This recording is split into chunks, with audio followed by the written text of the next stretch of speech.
The king's painting.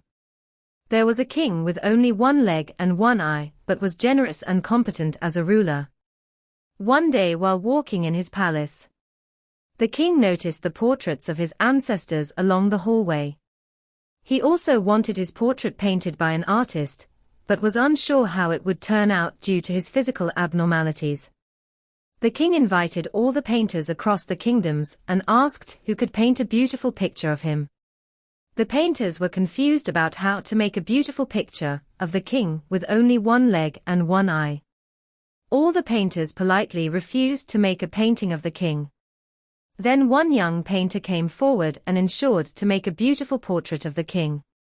After a few days, the young painter unveiled the portrait in the court, in which the king was seen sitting on the horse with one leg visible, holding his bow and aiming the arrow with one eye closed. There was no sign of physical deficiencies in the king in the painting.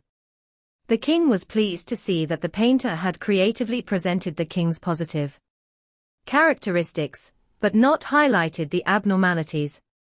Moral: look at the positive aspects of someone without emphasizing the limitations.